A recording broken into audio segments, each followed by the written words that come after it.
बोलिए। Hello students, मैं सच्चिदानंद सिंह आपके बीच आज फिर चाइल्ड डेवलपमेंट एंड पेडागोजी के पार्ट 2 सेक्शन के कुछ महत्वपूर्ण प्रश्नों के साथ आपके बीच में, जो कि आगामी शिक्षक भर्ती परीक्षा और यूपी टेट और 31 जनवरी को जो सी टेट का एग्जाम होने वाला है उसके लिए 30 प्रश्नों की एक श्रृंखला के साथ आपके बीच में उपस्थित हूं। तो आप सभी का स्वागत है आज के इस सेशन में। और रात के 8 बज चुके हैं और सभी लोग जल्दी से जल्दी इस सेशन को ज्वाइन करिए और शेयर करिए जल्द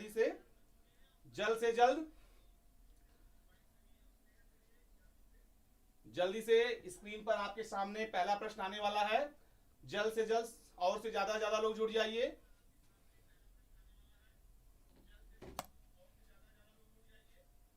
जल्दी शेयर करें, जल्दी से। बहुत ही महत्वपूर्ण प्रश्न है, 3 प्रश्नों की श्रृंखला। जैसा कि आपको पता है कि बुधवार और बृहस्पतिवार, वेडनेसडे और थर्सडे को 2 दिन 8 से 9 1 घंटा हम आपके मध्य में यूपी टेट, सुपर टेट और सी टेट के महत्वपूर्ण प्रश्नों के साथ उपस्थित हैं। आज का जो प्रश्न है, इसमें सबसे बड़ी इसकी खासियत यह है कि 31 तारीख को जो एग्जाम होने जा रहा है सुपर टेट का, उसके लिए सबसे महत्वपूर्ण प्रश्न है 30।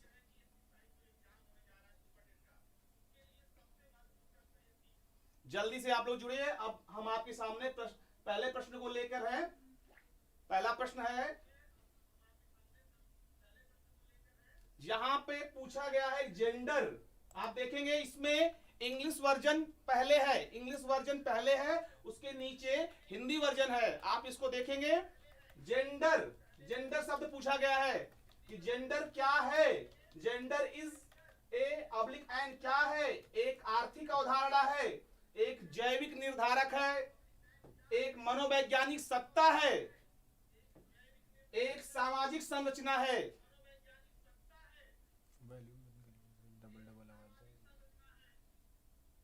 क्या सही विकल्प होगा? क्या सही विकल्प है? जल्दी से बताइए आप लोग, क्या सही होगा? जेंडर क्या है? सही विकल्प क्या होगा? जल्दी से जुड़िए आप लोग, जल्दी से शेयर करिए। सही विकल्प, आरती वर्मा गुड इवनिंग, जल्दी से। ललिता यादव गुड इवनिंग, जल्दी से बेटा, जल्दी शेयर करिए आप लोग। और लोग भी जुड़ जाएं, जल्दी से जुड़े। क्या सही होगा? क्या सही विकल्प है जेंडर का? जेंडर एक आर्थिक अवधारणा है? नहीं, गलत। एक मनोवैज्ञानिक सत्ता है? बिल्कुल गलत। एक सामाजिक संरचना है? बिल्कुल गलत। तो क्या बचा? जेंडर से मतलब क्या है? एक जैविक निर्धारक है, एक बायोलॉजिकल डिटर्मिनेंट है, इसलिए सही विकल्प क्या होगा? एक जैविक निर्धारक। तो सही क्या लगेगा? पहला का बी आंसर। गलती नहीं करेंगे। क्या सही है? B answer. ठीक है, हम लोग अगले प्रश्न की तरफ बढ़ते हैं। अगला प्रश्न जो स्क्रीन पर हमारा है, अगला प्रश्न है, निम्नलिखित में से कौन विकास के व्यापक आयामों की सही पहचान करता है? क्या सही विकल्प होगा? निम्नलिखित में से कौन विकास के व्यापक आयामों की सही पहचान करता है? विच ऑफ द फॉलोइंग करेक्टली, कहीं ना कहीं जो इसमें से डोमेन्स पूछा गया है कि विकास के कौन सही डोमेन्स हैं, क्रम पूछा गया है आपसे। सही विकल्प क्या होगा? निम्न में से कौन विकास के व्यापक आयामों, विस्तृत आयामों की सही पहचान करता है? क्या सही विकल्प होगा? जल्द से जल्द बताएं, जल्दी से टिक करें। क्या सही होगा इसमें से? जल्दी से बताएं।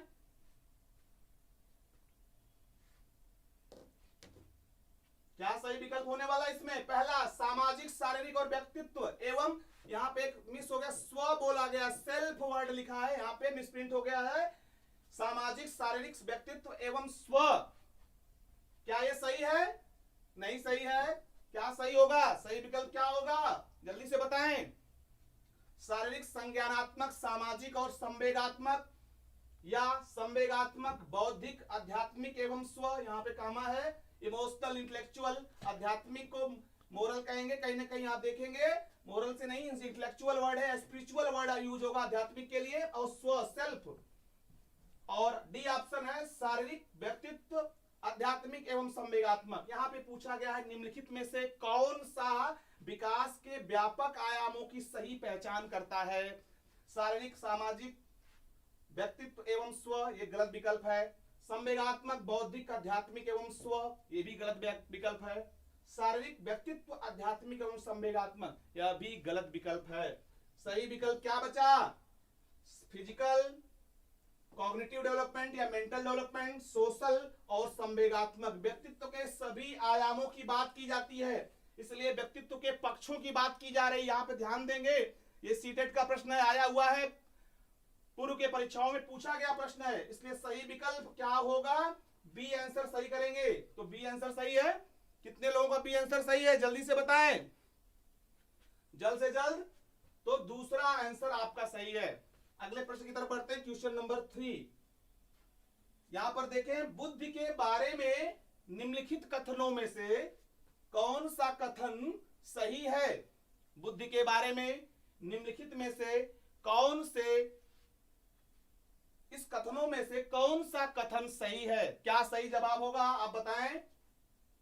Which are the following statements about intelligence? बुद्धि से संबंधित इसमें से कौन सा कथन सत्य होगा? क्या सही आंसर है? कौन बताएगा?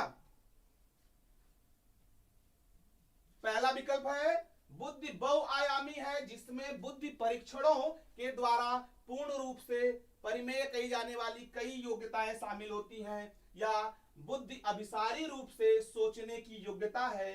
या सी विकल्प बुद्धि अनुभव के परिणाम के रूप में व्यवहार में एक अपेक्षाकृत अस्थायी परिवर्तन है।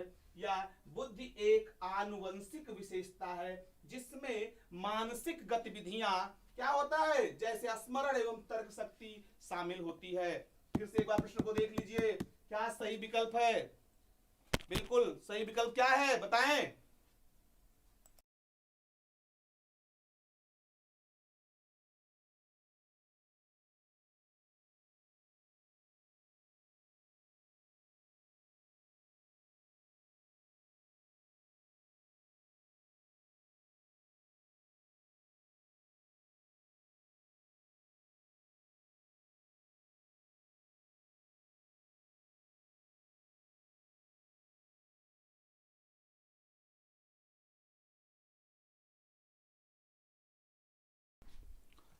चलिए, कुछ समय के लिए व्यवधान था इंटरनेट कनेक्टिविटी में, फिर आपसे बीच आपके मध्य में हूं।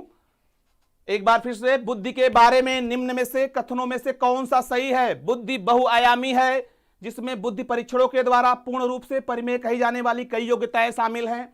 बुद्धि अभिसारी रूप से सोचने की योग्यता है। या बुद्धि अनुभव के परिणाम के रूप में व्यवहार में एक अपेक्षाकृत अस्थायी परिवर्तन है। और बुद्धि एक आनुवंशिक विशेषता है, जिसमें मानसिक गतिविधियां जैसे स्मरण एवं तर्क सम्मिलित रहता है।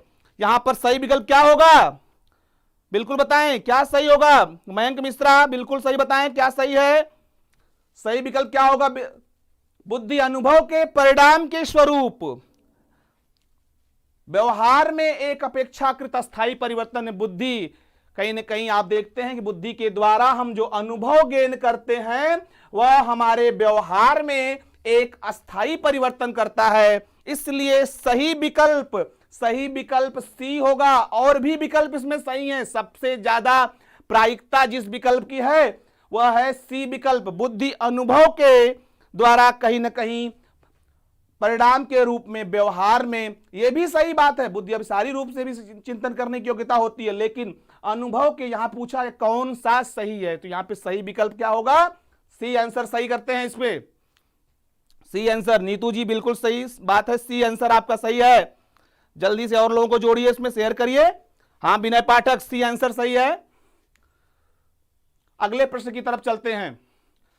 नेक्स्ट प्रश्न है आपका, प्रगतिशील शिक्षा में बच्चों को किस तरह से देखा जाता है? प्रगतिशील शिक्षा में बच्चों को किस तरह से देखा जाता है? क्या होगा इसका सही विकल्प? देखिए, progressive education children are seen as, मतलब इसमें क्या सही विकल्प होगा? जल्दी से आप लोग आंसर करिए, सभी स्टूडेंट जल्दी से आंसर करें, क्या सही विकल्प होगा? प्रोग्रेसिव एजुकेशन की बात की जाती है, प्रगतिशील शिक्षा में बच्चों को किस तरह से, खाली स्लेट के रूप में नहीं, छोटे वयस्क के रूप में बिल्कुल नहीं, निष्क्रिय अनुकारकों के रूप में, यह भी बिल्कुल गलत विकल्प है। क्या विकल्प सही होगा? सही विकल्प क्या होगा? क्वेश्चन नंबर 4 है ये। क्या सही होगा विकल्प? सक्रिय अन्वेषकों के रूप में, बिल्कुल सही विकल्प मयंक मिश्रा, डी बिल्कुल सही, सक्रिय अन्वेषकों के रूप में। सही विकल्प क्या आ रहा है? D for dog. ठीक है, क्वेश्चन नंबर 4 हो चुका। अब हम लोग क्वेश्चन नंबर 5 की तरफ बढ़ते हैं। वह अवधि जो वयस्कता के संक्रमण की पहल करती है। यह प्रश्न कल के भी प्रैक्टिस पेपर में था, आज फिर ये, क्योंकि जान लीजिए इसकी इंपॉर्टेंस कितनी है इस प्रश्न की, कि हर बार पूछा गया है, कोई ऐसा साल बचा नहीं है जिस साल यह प्रश्न पूछा न गया हो। वह अवधि जो वयस्कता के संक्रमण की काल, ट्रांजिशनल पीरियड की पहल करती है, उसे क्या कहते हैं? उसे क्या कहते हैं? क्या सही आंसर होगा इसका? सही आंसर टिक करें। बिल्कुल नोबल बॉडी, बिल्कुल सही आंसर अनुराग वर्मा। बेटा गलत आंसर, पूर्व क्रियात्मक अवस्था नहीं होगी। क्या सही आंसर होगा? ललिता यादव जी बिल्कुल सही। रजनीश कुमार, संक्रमण की बेटा बात कर रहा है यहां पे, संक्रमण मतलब ट्रांजिशनल पीरियड, वह अवधि जहां पे, बिल्कुल संध्या यादव का सही आंसर है किशोरावस्था। किशोरावस्था को हम ट्रांजिशनल पीरियड बोलते हैं। कल हमने बताया भी था आपको कल के सेशन में कि किशोरावस्था जो हमारी एज है, कहीं ना कहीं एडोलेसेंस, उसी को कहते हैं संक्रमण काल, समस्या काल, ठीक है ना, उथल पुथल का काल। इसी के बारे में हमने कल बताया भी था। इसके बारे में एक सिद्धांत आपको बताया था, 4S, stress strain Strowman stripe की बात की थी। ये बात स्टैनले हॉल ने कही, किशोरावस्था संक्रमण का काल है। ठीक है, अगले प्रश्न की तरफ बढ़ते हैं। निम्नलिखित संरचनाओं में से शिक्षा का अधिकार अधिनियम 2009 किसकी वकालत करता है? किस बात की वकालत करता है शिक्षा का अधिकार अधिनियम? कौन बताएगा? शिक्षा का अधिकार अधिनियम किस बात की वकालत करता है? क्या सही विकल्प होगा बताएं? शिक्षा का अधिकार अधिनियम,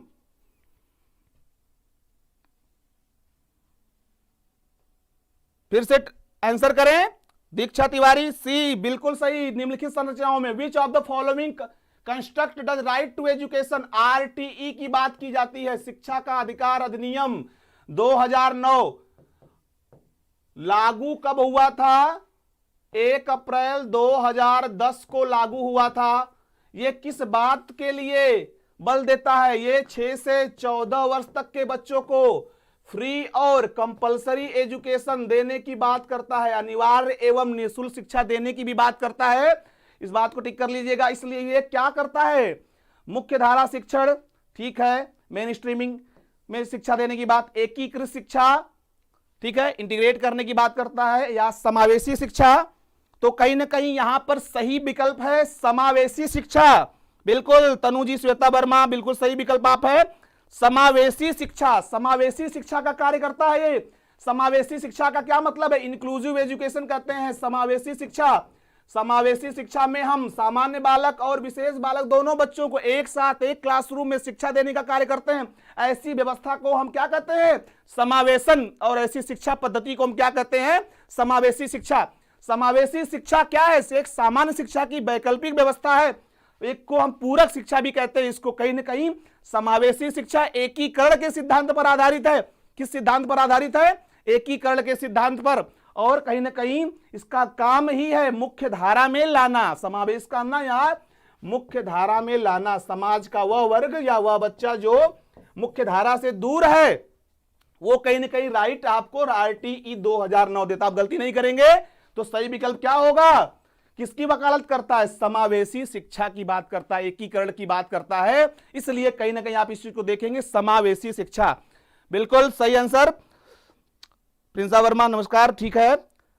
रजनीश कुमार का बिल्कुल विकल्प सही है, सी आंसर। हम लोग अगले प्रश्न की तरफ आते हैं।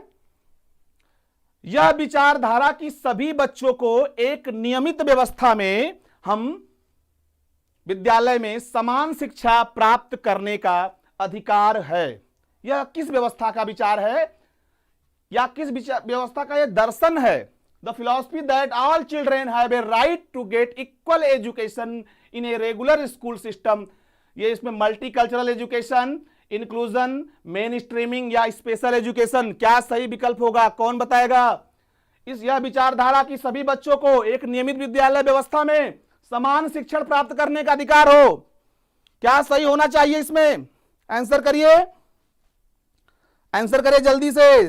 निखिल शुक्ला, बिल्कुल सही बात बेटा आप बता रहे हैं, बिल्कुल सही आंसर, बिल्कुल सही। ये क्या है? समावेशी शिक्षा। अभी इसके पहले भी समावेशी शिक्षा से ही प्रश्न था। यह अभी ये कहता है कि नो डिस्क्रिमिनेशन, मतलब कि विभेद नहीं करना है, किसी में विभेद नहीं करना है। विभेदीकरण का विरोध करती है। क्या करती है? एकीकरण का कार्य करती है, जोड़ने का कार्य करती है समावेशी शिक्षा। इसलिए सबको, सभी बच्चों को नियमित विद्यालय, ऐसे विद्यालय जहां पे सभी बच्चे एक साथ एक क्लासरूम में एक छत के नीचे शिक्षा ग्रहण करते हैं, ऐसे बच्चों को हम जिस स्कूल में कहते हैं नियमित विद्यालय, उनके लिए हम समावेशी शिक्षा की बात करते हैं। कहीं ना कहीं ये उस विचारधारा, उस व्यवस्था का नाम है समावेशी शिक्षा। मतलब कि इसको सबको शिक्षा प्राप्त करने का अधिकार है। प्राची शुक्ला, आदित्य तिवारी, रमन कनौजिया, बेटा बिल्कुल सही, आप सभी का आंसर सही है, बी आंसर सही है, बहुत अच्छा कर रहे हैं आप लोग। बच्चे प्रभावी रूप से सीखते हैं। बच्चे कब प्रभावी रूप से सीखते हैं? बेटा सही विकल्प क्या होगा इसमें? बच्चे प्रभावी रूप से कब सीखते हैं? बिल्कुल प्रश्न को पढ़ लीजिए एक बार। Children's learns effectively when they activity participate in different activity and task. The teacher fully controls everything that happens in the class, including the children. They memorize facts given in the textbook. They copy answers written by the teachers as the blackboard. हो सकता है English में typing कुछ mistakes हो, बाकी आप हिंदी के version को देख लें। बच्चे प्रभावी रूप से सीखते हैं जब वे विभिन्न गतिविधियों एवं कार्यों में सक्रिय रूप से भाग लेते हैं, या शिक्षक कक्षा में होने वाली सभी घटनाओं व बच्चों को पूर्ण रूप से नियंत्रित करता है, या वे पाठ्यक्रम या पाठ्य पुस्तक जो उनकी होती है उसमें दिए गए तथ्यों को याद करते हैं, या वे श्यामपट पर अध्यापक के द्वारा लिखे गए उत्तरों की नकल करते हैं। सही आंसर करिए जल्दी से, चैट बॉक्स में सब लोग आंसर करिए जल्दी से। सही आंसर क्या होगा? जब वे, बिल्कुल सही आंसर आप लोग बता रहे हैं, आदित्य तिवारी, प्रदीप यादव, मयंक मिश्रा, श्वेता वर्मा। ए बेटा, ए आंसर सही है। जब तक हम बच्चे प्रभावी रूप से तब तक नहीं सीख सकते जब तक उनका एक्टिव पार्टिसिपेशन नहीं होता। एक्टिवली पार्टिसिपेट जब तक वो गतिविधि में नहीं करेंगे, कहने का मतलब है ना करके सीखना, लर्निंग बाय डूइंग का जो कॉन्सेप्ट है। इसीलिए कहीं ने कहा जाता है कि बच्चे कब तक, जब तक नहीं सीख सकते कि जब तक वो उनको उस एक्टिविटी में हम इन्वॉल्व नहीं कर सकते। इसलिए सही विकल्प यहां पर क्या होगा? ए फॉर एप्पल, ए विकल्प सही है। अगले प्रश्न की तरफ चलते हैं। बच्चों को कक्षा में प्रश्न, ये हमारा प्रश्न है, एक बार स्क्रीन पर आपके सामने है कि बच्चों को कक्षा में प्रश्न, children should questioning in the class, be stopped from asking, be encouraged to ask, be discouraged to ask, not to be allowed to ask। कहीं ना कहीं आप ये प्रश्न कल भी था आपके प्रैक्टिस पेपर सेट में, आप देखेंगे आज भी ये प्रश्न है। इसका मतलब कि ये इंपॉर्टेंट प्रश्नों की श्रेणी में आता है, महत्वपूर्ण प्रश्नों की श्रेणी में आता है। कुछ ऐसे प्रश्न जो आपको लग रहे हो कि ये कल भी पूछा गया था और आज भी हम लोग इसको देख रहे हैं, तो वो स्क्रीन पर कहीं ना कहीं ये महत्वपूर्ण प्रश्नों की श्रृंखला है। इस समय आप देखें, बच्चों को कक्षा में प्रश्न पूछने से रोकना चाहिए। क्या सही आंसर होगा? जल्दी से चैट बॉक्स में टाइप करिए, क्या सही आंसर होगा?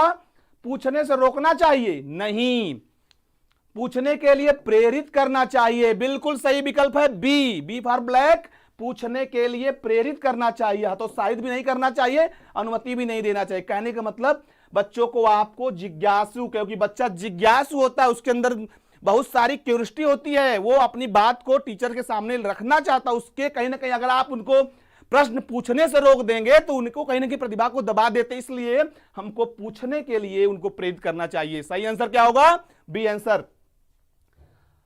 अगले प्रश्न की तरफ हम आ गए हैं, देख लीजिए स्क्रीन पर प्रश्न है, इसको एक बार ध्यान से आप पढ़ लीजिए। विकास कभी न समाप्त होने वाली प्रक्रिया है यह कथन विकास के किस सिद्धांत से संबंधित है?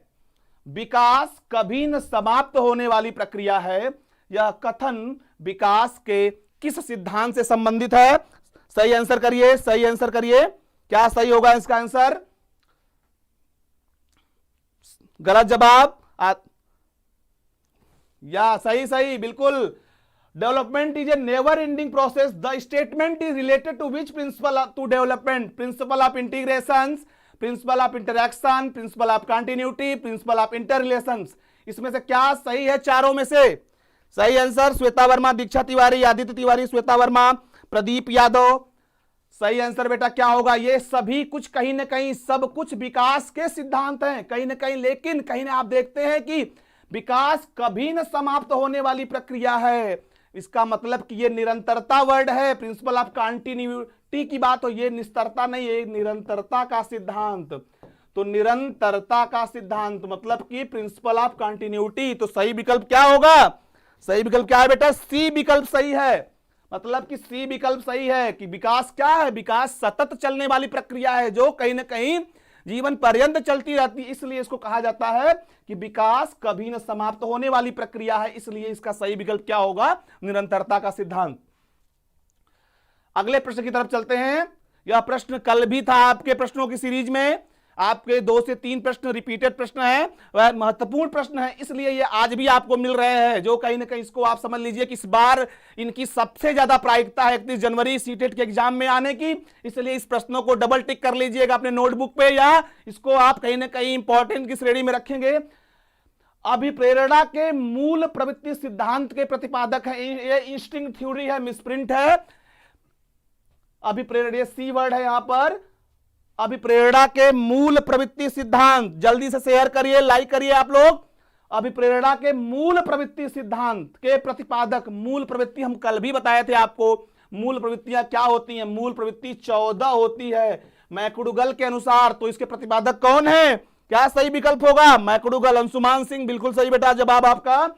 हमने कल भी इसका टिक बताया था। म से मूल प्रवृत्ति, मूल प्रवृत्ति को हम कहीं ना कहीं म वर्ड यूज करें हिंदी का तो, और मैकडूगल, तो मैकडूगल भी जो है, मैकडूगल को हम भी म से करते हैं। तो म से मूल प्रवृत्ति, म से मैकडूगल, तो मैकडूगल सही विकल्प होगा।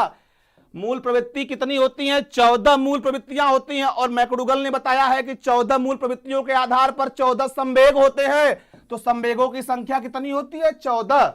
भूलेंगे नहीं आप। तो मूल प्रवृत्तियां 14 और मूल संवेग 14। तो सही आंसर क्या होगा? सी आंसर सही होगा। अगले प्रश्न की तरफ हम बढ़ते हैं।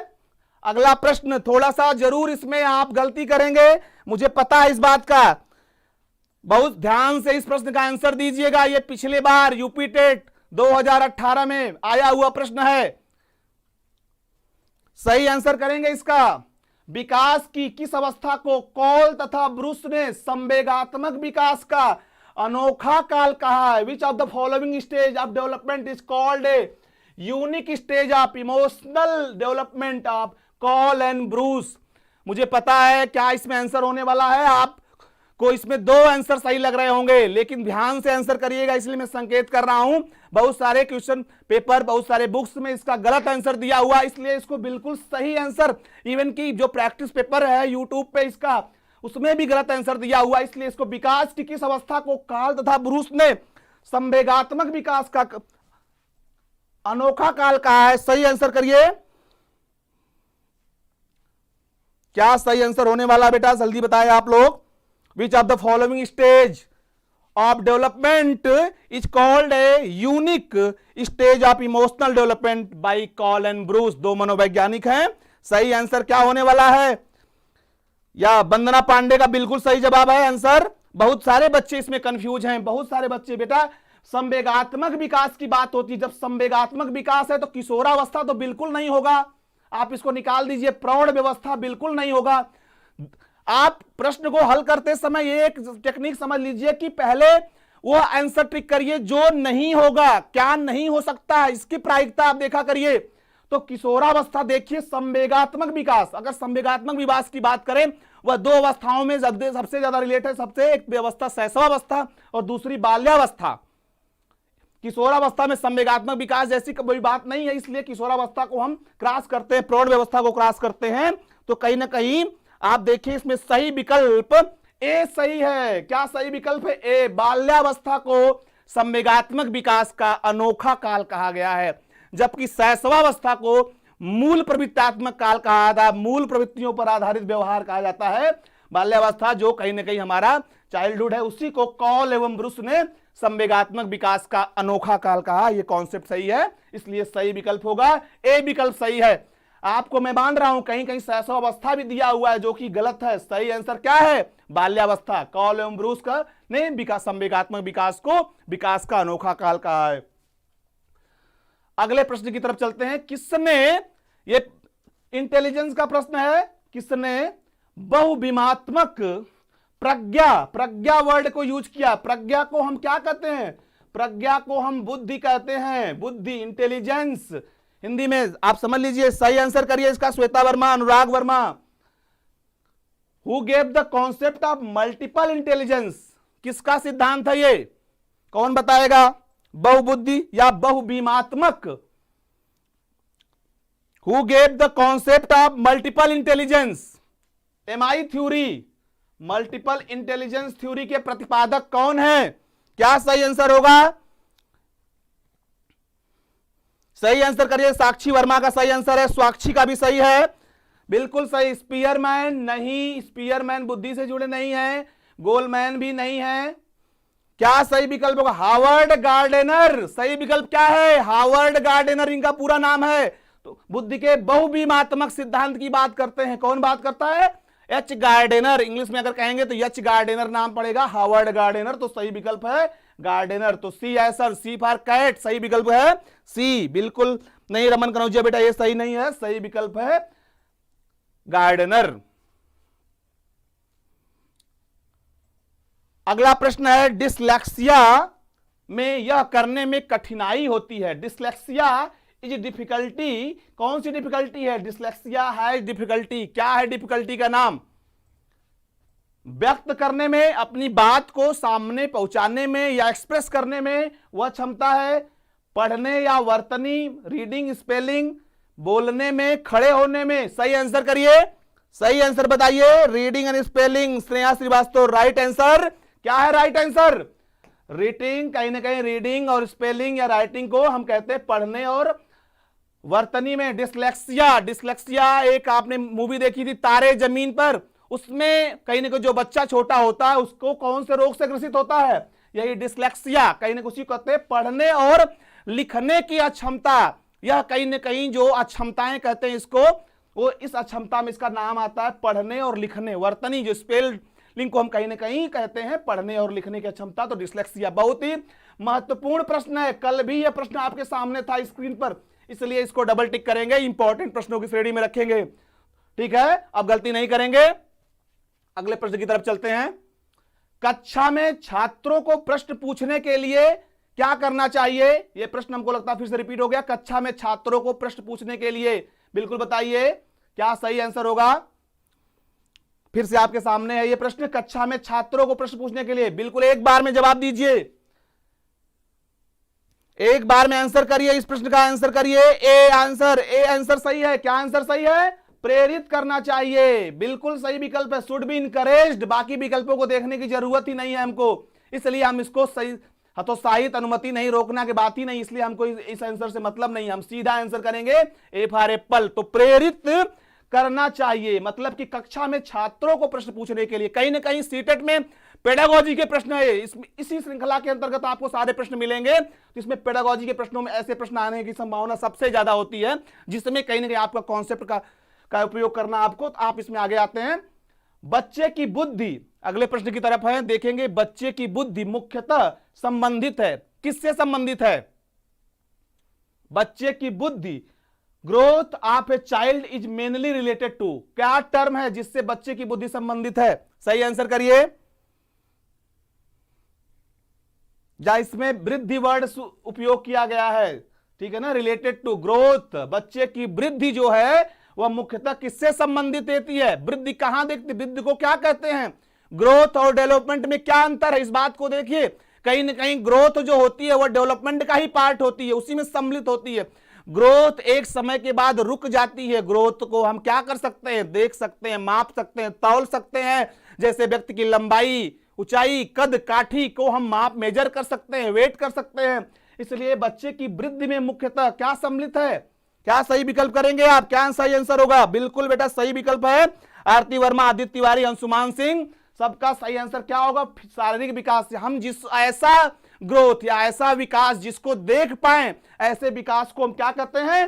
शारीरिक विकास कहते हैं। और आप बार बार आप कंफ्यूज होते हैं, आप लोग ग्रोथ को और डेवलपमेंट को एक ही समझ लेते हैं, लेकिन दोनों में अंतर है। बार बार आप इस बात को मैं बता रहा हूं कि वृद्धि और विकास में अंतर है। वृद्धि कहीं ना कहीं विकास में सम्मिलित है। वृद्धि एक समय के बाद रुक जाती है, जबकि विकास जीवन पर्यंत चलता रहता है, सतत चलता रहता है। इसलिए हम शारीरिक विकास से इसका तात्पर्य लगाते हैं। तो सही विकल्प क्या होगा? बी आंसर सही होगा। अगले प्रश्न की तरफ आते हैं। Which of the following theory is also known as the theory of reinforcement theory? मतलब है कि इसमें से किस सिद्धांत को पुनर्बलन का सिद्धांत कहा जाता है? बहुत सतर्क होकर आंसर करिएगा इस प्रश्न का। इसमें भी गलती होने की संभावना सबसे ज्यादा है आपके। निम्न में से किस सिद्धांत को पुनर्बलन का सिद्धांत? सारे सिद्धांतों में पुनर्बलन का उपयोग होता है कहीं ना कहीं रीइंफोर्समेंट के रूप में। तो आप इसको सही आंसर करें। क्या सही आंसर होने वाला? इसका सही आंसर करें, जल्दी से टाइप करें। क्या सही आंसर हो रहा है इसमें? पहला सिद्धांत है उद्दीपक अनुक्रिया सिद्धांत, एसआर थ्योरी, जिसके प्रतिपादक कौन है? थॉर्नडाइक हैं। हमने बताया था, कल भी बताया था, Edward L Thorndike, SR stimulus response theory. Second option है शास्त्रीय अनुबंधन सिद्धांत, क्रिया प्रसूत अनुबंधन सिद्धांत और सूज का सिद्धांत। सबके प्रतिपादक भी पूछे जाते हैं। सही आंसर करिए। Stimulus response theory, classical conditioning theory, operant conditioning theory या थ्योरी ऑफ इनसाइट। सही विकल्प क्या होगा? सही आंसर करें।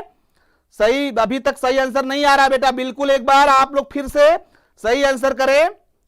क्या सही आंसर होने वाला है? सही विकल्प बताएं। ललिता यादव का सही जवाब है शास्त्रीय अनुबंधन का सिद्धांत को हम कहीं ना कहीं पुनर्बलन के सिद्धांत के रूप में देखते हैं। तो सही आंसर बी होगा इसमें। सही आंसर बी, बिल्कुल सही विकल्प। कहीं ना कहीं शास्त्रीय अनुबंधन का सिद्धांत जो है, क्लासिकल कंडीशनिंग सिद्धांत को हम कहीं ना कहीं पुनर्बलन के सिद्धांत के।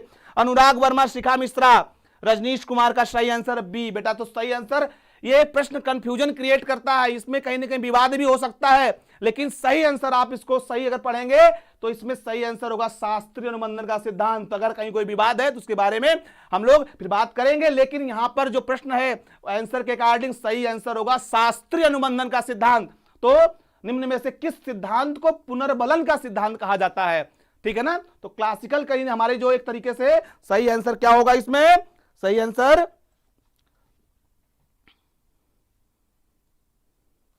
ठीक है, फिर से टिक कर लेंगे। चलिए हम लोग अगले प्रश्न की तरफ बढ़ते हैं।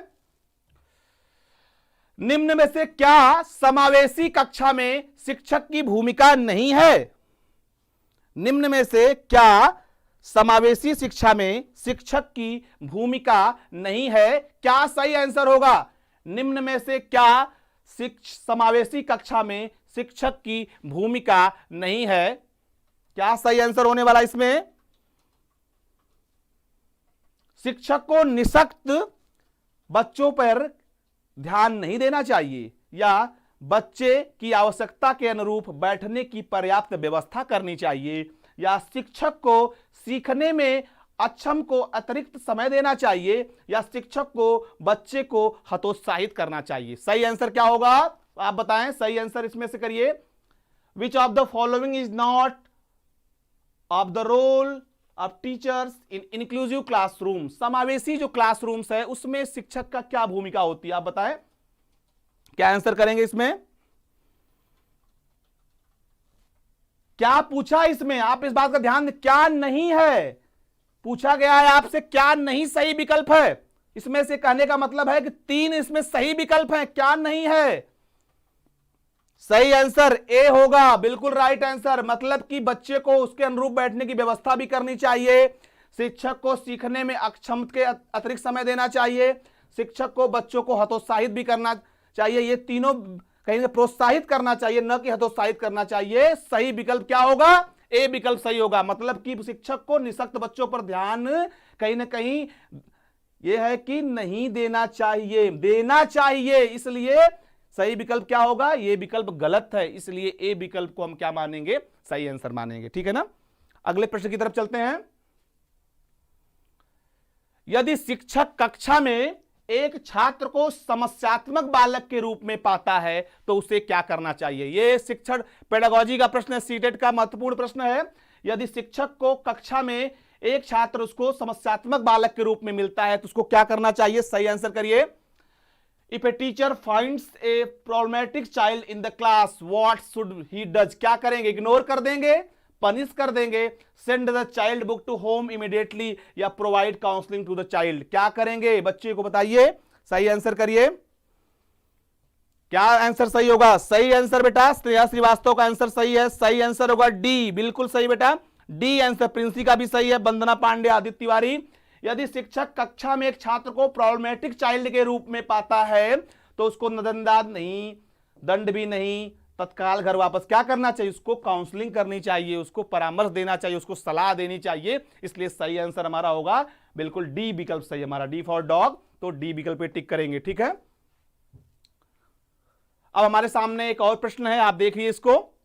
निम्न में से किसने अधिगम सिद्धांत का प्रतिपादन नहीं किया? अधिगम का मतलब है लर्निंग।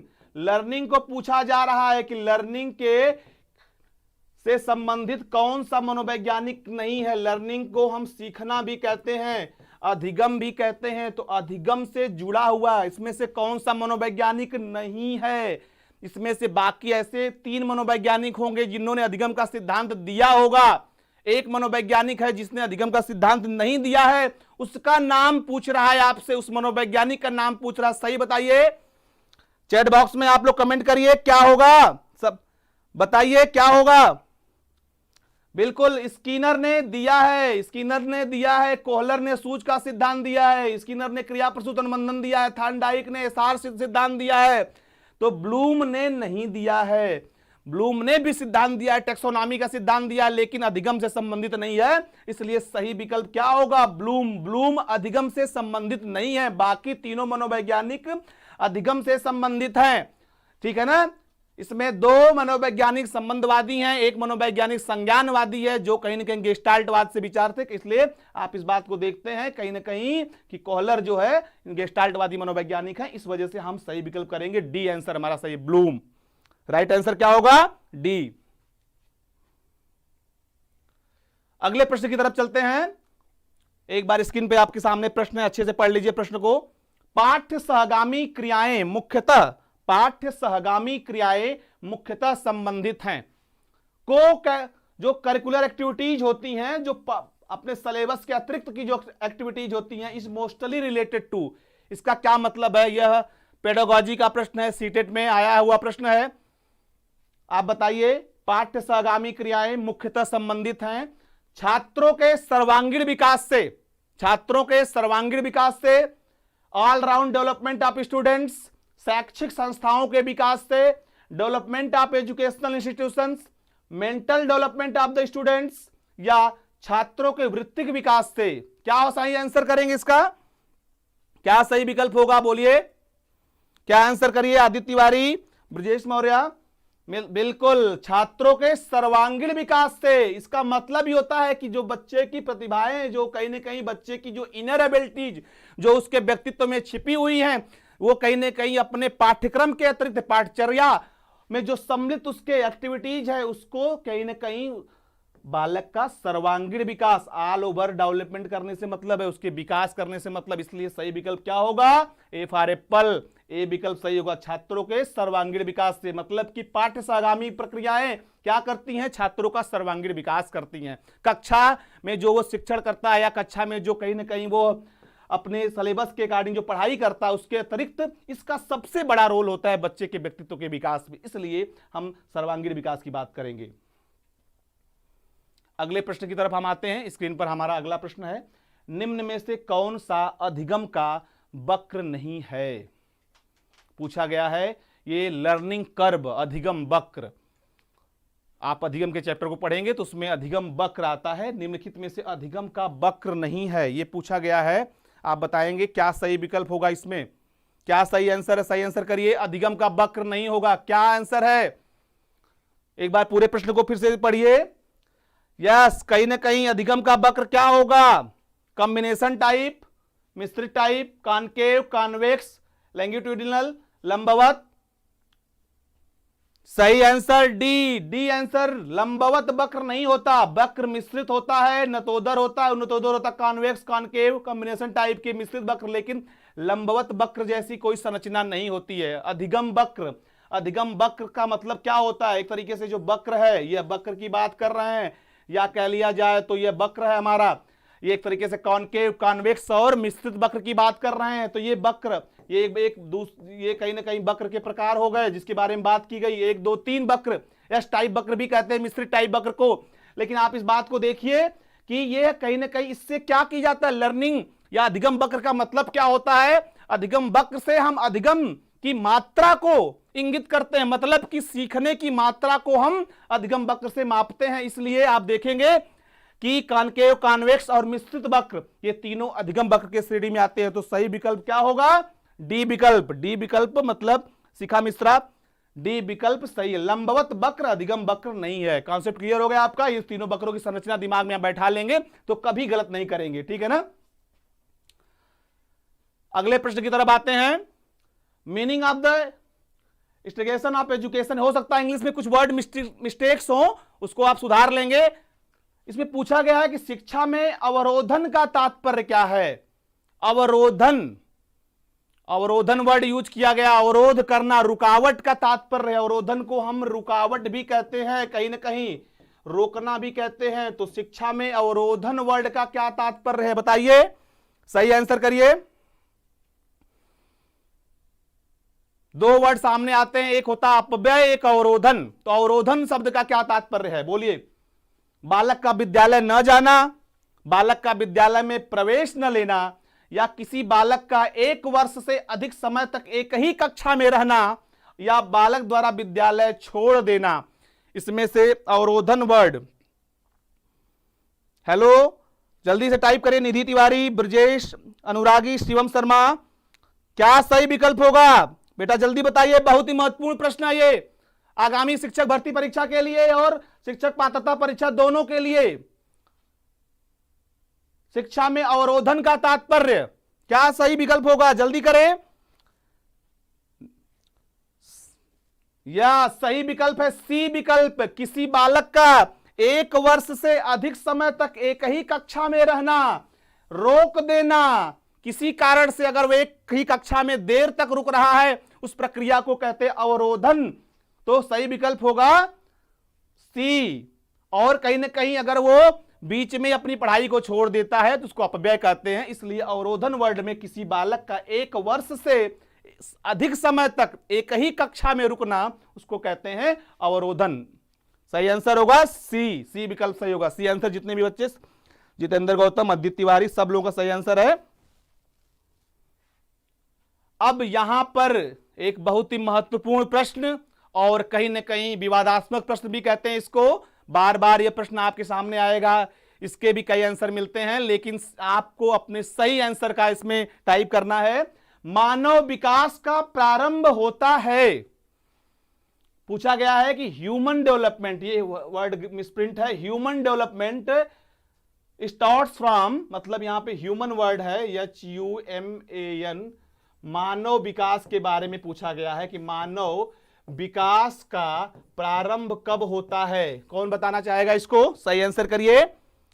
सही answer pre childhood, prenatal, stage of infancy, या उत्तर बाल्यावस्था। क्या सही आंसर होगा? आलोक पाल सही जवाब, आदित्य तिवारी सही आंसर करिए। सही आंसर बताएं। या कहीं ना कहीं आप देखते हैं प्री नेटल, गर्भावस्था, कहने का मतलब होता है जब बालक मां के गर्भ में आ जाता है, गर्भ में, उसको कहते हैं प्रीनेटल। प्रीनेटल का मतलब होता है गर्भावस्था। तो गर्भावस्था मतलब कि जब बच्चा बालक के कहीं ना कहीं मां के गर्भ में आ जाता है, जिसका समय होता है 0 से 9 माह तक, तो उस अवस्था में वह जैसे जन्म लेने की प्रक्रिया में शुरू हो तो कहीं ना कहीं विकास का प्रारंभ शुरू हो जाता है। हाँ, 1 महीने 2 महीने कहीं ना कहीं आप देखते हैं विकास के क्रम में वो आगे बढ़ता रहता है। तो पूर्व बाल्यावस्था नहीं होगा, शैशवावस्था नहीं होगा, उत्तर बाल्यावस्था नहीं होगा। पूछा गया है कि मानव विकास का आरंभ कहां से होता है, तो सही आंसर होगा गर्भावस्था। अगर मानव विकास की अवस्थाओं की बात करेंगे तो गर्भावस्था के बाद हमारी कहीं शैशवावस्था, बाल्यावस्था, किशोरावस्था और प्रौढ़ावस्था, तब उसका है। तो सबका सीक्वेंस मुझे पता है कि शैशवावस्था 0 से 2, कहीं ना कहीं आप देखते हैं कि 0 से 6, आप बाल्यावस्था 6 से 12 और कहीं ना किशोरावस्था 12 से 18। इसका क्रम आप देखते हैं तो 0 से 18 साल तक कहीं बालक के विकास की हम बात करते हैं, तो इस क्रम में कहीं ना कहीं आप देखते हैं उससे पूर्व 0 से 9 माह की जब बात करते हैं उसी को हम कहते हैं गर्भावस्था। सही आंसर, राइट आंसर क्या होगा? गर्भावस्था। फिर यह प्रश्न बहुत ही इंपॉर्टेंट प्रश्न, बार बार अगर आपके सामने स्क्रीन पर यह आ रहा है, इसकी उपयोगिता क्या हो सकती है? किशोरावस्था, बड़े संघर्ष, तनाव, हमला पूछा है आपसे। यहां पे नया वर्ड देखिए आ गया, हमला। अब कहेंगे ये हमला सर तो आपने बताया नहीं था, तो हमला को हम विरोध कह सकते हैं, विरोध भी होता है, या संघर्ष तनाव, या इसको विरोध वर्ड यहाँ पे सम्मिलित हो, इसको आप तूफान भी कह सकते हैं, ठीक है ना। ये हमला वर्ड यहाँ पे यूज कर, लेकिन इंग्लिश में इसका वर्ड नहीं बदल पाएंगे। स्ट्रेस, स्ट्रेन, स्ट्रोमन, स्ट्राइप, हमने आपको 4 यस बताए हैं। आप कंफ्यूज मत होइएगा कि सर हमला आ गया तो क्या करेंगे, लेकिन आप इस बात का ध्यान रखिएगा, हमला वर्ड है तो उसको आने दीजिए। सही आंसर क्या होगा? आप देखिए, हमने बताया आपको स्ट्रेस, स्ट्रेन, स्ट्रोन एंड स्ट्राइक, मतलब कि हमने आपको 4 यस बता रखे हैं, स्ट्रेस, स्ट्रेन, स्ट्रोमन, स्ट्राइक। तो 4 यस हैं आपके सामने, आपको कंफ्यूजन होने की बिल्कुल जरूरत नहीं है। तो किशोरावस्था, बड़े संघर्ष, तनाव व विरोध की अवस्था है। आप देखिए किसने कहा है, सही आंसर करिए। सही आंसर स्टैनले हॉल। इतना फेमस डिफिनेशन है, बार बार आ रही है, तो इसको इंपॉर्टेंट ही नहीं, वेरी इंपॉर्टेंट की श्रेणी में रखेंगे। हर साल पूछी गई है। अब तक 2011 से पहली बार सीटेट एग्जाम हुआ था, और अब तक लेके जो 31 जनवरी 2021 को होने जा रहा है, 12 से 13 बार जो सीटेट अब तक हो चुका है। कोई ऐसा साल नहीं है यूपी टेट, सीटेट जहां पे प्रश्न आया हुआ नहीं है। इसको याद कर लीजिए, स्टैनले हॉल। क्या सही आंसर होगा?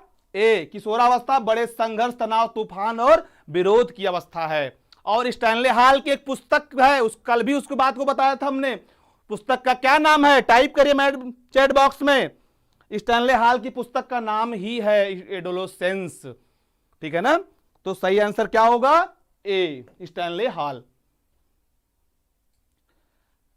यह प्रश्न फिर से आपके सामने है, सूक्ष्म शिक्षण के भारतीय प्रतिपादन में कुल कितना समय लगता है?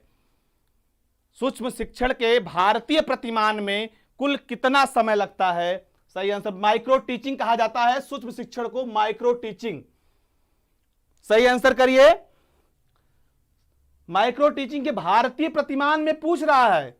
अगर आपसे पूछा जाता कि प्रतिमान नहीं देता तो कुछ आंसर अलग होता, लेकिन भारतीय प्रतिमान पूछा जा रहा है, तो भारतीय प्रतिमान में क्या सही आंसर होगा? 40 मिनट, 36 मिनट, 30 मिनट और 45 मिनट। तो सही विकल्प क्या है? भारतीय प्रतिमान में 36 मिनट राइट आंसर है बी, राइट आंसर बी। रहीना बिल्कुल, आशीष वर्मा बी आंसर सही है बेटा, विदुषा गौतम बी आंसर सही आंसर। बहुत सारे लोग, आप लोग सब लोग अच्छी तैयारी कर रहे हैं, इसलिए आरती वर्मा बिल्कुल सही विकल्प। 36 मिनट लगता है, जैसा कि आप पहले कल पूछा गया था, एक प्रश्न आया था पिछली बार सुपर टेट में, पूछा गया था कि माइक्रो टीचिंग या सूक्ष्म शिक्षण का प्रथम पद क्या है। माइक्रो टीचिंग में जो 6 स्टेप्स होते हैं उसमें पूछा गया था, प्रथम पद पूछा गया था। प्रथम पद क्या होता है? सबसे पहले माइक्रो टीचिंग में क्या करते हैं? शिक्षण से पूर्व प्लानिंग बनाते हैं। तो क्या करते हैं? प्लानिंग, तो प्लान बनाते हैं। देन क्या करते हैं? टीचिंग, देन फीडबैक, रीप्लानिंग, रीटीचिंग, रीफीडबैक, इसका एक क्रम है। तो कहीं ना कहीं 6 स्टेप्स में माइक्रो टीचिंग आगे बढ़ती है। बात समझ में आ रही है? तो सही विकल्प क्या होगा? 36 मिनट। इस पूरे प्रक्रिया में 36 मिनट लगते हैं माइक्रो टीचिंग में। अब अगला प्रश्न है आपको के सामने स्क्रीन पर कि व्यवहार के कारण व्यवहार में आया कोई भी परिवर्तन अधिगम है। बहुत ही फेमस डिफिनेशन है, कई बार पूछी गई है। व्यवहार के कारण व्यवहार में आया परिवर्तन अधिगम है। किसी के व्यवहार के कारण किसी के व्यवहार में आया परिवर्तन अधिगम है। क्या सही होगा? क्या सही आंसर होगा? कौन सही आंसर करेगा? जल्दी से बताएं। व्यवहार के कारण व्यवहार में आया कोई भी परिवर्तन अधिगम है। इसमें मनोवैज्ञानिकों का नाम दिया हुआ है। सही आंसर करें, गलती नहीं बताएं। कुमारी संकृता का आंसर सही है। क्या सही आंसर होने वाला है? नहीं, किसी के व्यवहार के कारण, किसी के व्यवहार में परिवर्तन। सही आंसर क्या होगा? नीतू जी बिल्कुल ए विकल्प सही है। गिलफोर्ड ने कहा है कि किसी के व्यवहार के कारण किसी के व्यवहार में जो परिवर्तन आता है उसी को हम क्या कहते हैं? अधिगम कहते हैं। इसलिए बेटा सही विकल्प होगा गिलफोर्ड। गलती नहीं करेंगे, याद कर लेंगे इसको। इंपॉर्टेंट प्रश्न है ये, इसको टिक कर लेंगे। इंपॉर्टेंट प्रश्न में आप नोट भी कर लेंगे अपने नोट कॉपी पे। अगला प्रश्न, समस्या समाधान का प्रथम चरण है। The first step of problem solving is. ये सीटेट का प्रश्न है। सीटेट जून 2016 में आया वो प्रश्न देख लीजिए इसको एक बार। सीटेट में समस्या समाधान का प्रथम चरण क्या है? Identification of the problems, data collection, formulation of hypothesis, testing of hypothesis. क्या सही आंसर होने वाला है? सही आंसर करिए। समस्या समाधान का प्रथम चरण क्या है? सबसे पहले जब आप किसी काम को शुरू करते हैं, अगर हम कहें तो शोध की भाषा में अगर कहें, सबसे पहले ये जो टर्म है सब रिसर्च के टर्म है, शोध के टर्म है। शोध से एक प्रश्न आया हुआ है कि समस्या समाधान जब आप चलते हैं तो सबसे पहले आपको समस्या की पहचान करनी होती है। कहने का मतलब आइडेंटिफिकेशन ऑफ प्रॉब्लम्स। तो सब सही विकल्प क्या होगा? A answer. प्राची चतुर्वेदी, शुभम तिवारी, तो सही आंसर क्या है बेटा? ए विकल्प सही है। सही विकल्प क्या होगा? समस्या की पहचान करना। गलती नहीं करेंगे, राइट आंसर होगा ए। बालकों का अधिगम सर्वाधिक प्रभावशाली होगा। बालकों का अधिगम सर्वाधिक प्रभावशाली होगा। Learning of children will be most effective when, कब होगा? बालकों का अधिगम सर्वाधिक प्रभावशाली कब होगा? जब, एक बार विकल्प को ठीक से पढ़ लीजिएगा, जब बालकों का संज्ञानात्मक, भावात्मक तथा मनोचालक पक्षों का विकास होगा। साइकोमोटर्स इसको बोलते हैं, मनोचालक को साइकोमोटर्स, इंग्लिश वर्ड टर्म यूज कर लीजिएगा। पढ़ने लिखने एवं गणितीय कुशलताओं पर ही बल होगा, या शिक्षक अधिगम प्रक्रिया में आगे होकर बालकों को निष्क्रिय रखेगा, या शिक्षण व्यवस्था एकाधिकारवादी होगी या ऑटोक्रेटिक होगी। सही आंसर क्या होगा? सही आंसर करिए इसमें। क्या सही विकल्प होना चाहिए इसमें? सही आंसर करें, सही विकल्प बताएं। क्या सही आंसर होगा?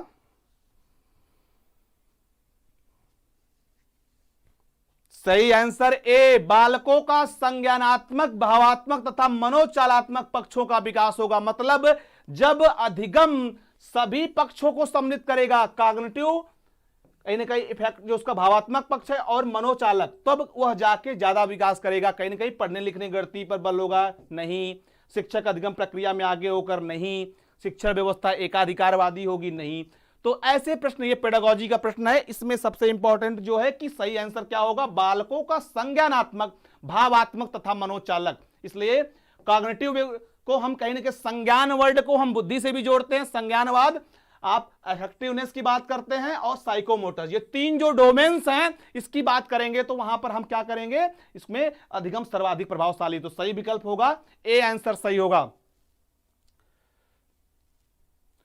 तो आज आप लोगों ने देखा, हम आपके सामने 30 प्रश्नों के साथ, जो सीटेट आगामी हमारी परीक्षा 31 जनवरी को, उसके लिए 30 प्रश्नों की महत्वपूर्ण श्रृंखला के साथ आपके सामने हम उपस्थित हुए थे।